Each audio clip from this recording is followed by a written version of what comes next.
আসসালামু আলাইকুম। আপনাদের সাথে যে ভিডিওটা শেয়ার করতেছি, ভিডিওটা একটা ইম্পর্টেন্ট ভিডিও। অবশ্যই ভিডিওটা আপনারা মনোযোগ দিয়ে দেখবেন, দেখলে অনেক বেশি উপকৃত হবেন। ভিডিওটা হচ্ছে ইন্ডিয়া মেডিকেল ভিসা করার জন্য কি করতে হবে আমাদের। তো ফার্স্ট অবস্থায় যেটা ফার্স্ট স্টেপ যে আমাদের সেটা হচ্ছে ছবি তোলা। তো ছবিটা ল্যাব প্রিন্টের হতে হবে, অবশ্যই স্বচ্ছ হতে হবে ছবিটা। আপনার ব্যাকগ্রাউন্ড সাদা হতে হবে, আর ড্রেস আপটা কালারফুল হলে অনেক বেশি সুন্দর লাগবে। কোনো সানগ্লাস হিজাব ইউজ করা যাবে না মেয়েদের ক্ষেত্রে, কারণ আপনার কান আর চোখ যদি ভালো মতো স্পষ্ট না আসে আপনি ভিসায় কিন্তু রিজেক্ট খেয়ে যাবেন ছবিটার জন্য প্রথম অবস্থায়। তো বি কেয়ারফুল ছবিটা তোলার সময়। আপনার ছবিটা হতে হবে হচ্ছে ল্যাব প্রিন্টের। পার পিস ছবিতে মনে হয় 200 টাকা প্লাস পড়ে। আর আপনার এই ছবিটা দৈর্ঘ্য প্রস্থ 2 ইঞ্চি বাই 2 ইঞ্চি হবে। পিক্সেল যদি হিসাব করেন তাহলে 350 বাই 350 হতে হবে। এখন আমাদের ছবি তোলা দুজনেরই শেষ, ওনারটা এডিট করা হচ্ছে। তো এডিটটা অনেক বেশি ভালো করে করতে হবে, যেহেতু এই ছবিটা ভিসার জন্য অনেক বেশি ইম্পর্টেন্ট। এখন আমাদের এডিটিংয়ের কাজ চলতেছে, ওনার এডিটিংয়ের পর আমার এডিটিংটা শেষ হবে। এরপর ছবি শেষ হয়ে গেলে, ছবির কার্যক্রম শেষ হয়ে গেলে আমরা ফর্ম ফিল আপের জন্য চলে যাব অন্য একটা জায়গায়, যেখান থেকে ফর্ম ফিল আপ করবো আমরা।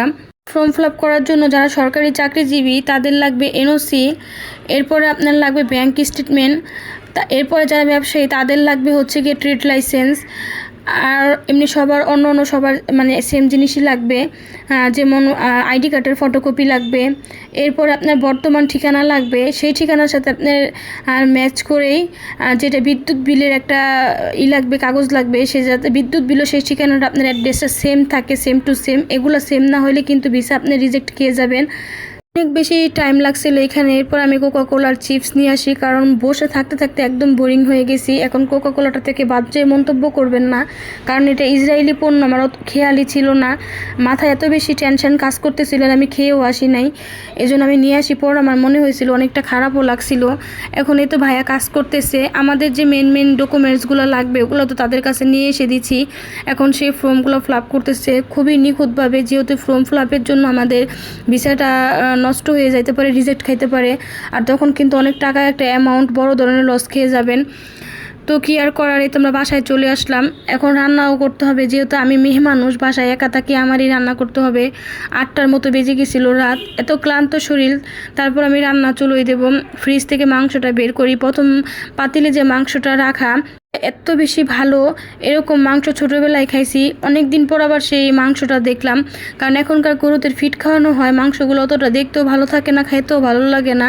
আর এটা একদম টাটকা টাটকা রক্তাক্ত, আর অনেক বেশি মানে আঁশ ছিল ভালো হাড়ের পিসগুলো। তো মাংসগুলো দেখেও যেরকম লোভনীয় ছিল, আর খেতে তো আলহামদুলিল্লাহ আরও বেশি লোভনীয় ছিল। আর এখানে আমি বাড়ি থেকে আসছিলাম, মা মাছের যদি অন্য তরকারি দিয়েছিল এটা আমি গরম করতেছিলাম। আর এখানে আমার মায়ের মানে আমাদের বাড়িতে যে কুরবানি দিছিল সেটা হাড়ের পিস পছন্দ করি বিদায় এক্সট্রা হাড়ের পিস রেখে দিছিল। এটা আমি এখন একদম ভাজা করব। তো এটা আমি রান্না করতেছি পানি দিয়ে, কিছুক্ষণ আমি রেখে দেওয়ার পর এটা আমি লাস্ট পর্যায়ে এসে ভাজা করব 2-3 দিন একটা না। এরপর এটা আমি খাবো। আর আগে যেটা রান্না করছি এটা আর কি মানে এখনই খাওয়া শুরু করব। তো মেয়ে মানুষ তো সব কিছু সামলাতে হয়, ঘরে বাইরে সব কিছুই। আর মানুষ বলে যে আসলে মেয়েরা কী করে রান্না বাড়া করে আর খায়, এটা আসলে ভুল ধারণা। এই রান্না বাড়াটার ফ্যামিলি কিন্তু সামলানো চারটাখানিক কথা না। তো যে যার স্থানে দায়িত্ব পালন করতেছে, সে তার স্থানের রেসপন্সিবিলিটিসগুলো বুঝতেছে যে কার কতটুকু কঠিন হয়ে দাঁড়াচ্ছে, কেউ কারোটা কখনো বুঝতে পারে না। বলতে আমার রান্না বাড়া শেষ হয়ে গেল। তো সেকেন্ড পার্ট আসতেছে, আমাদের কবে ডেট পড়লো আর কবে অ্যাম্বাসিতে যেয়ে আমরা ভিসাটা জমা দিলাম সেটা দেখার জন্য অবশ্যই চ্যানেলটির মধ্যে আপনাদের চোখ রাখতে হবে। তো ধন্যবাদ সবাইকে।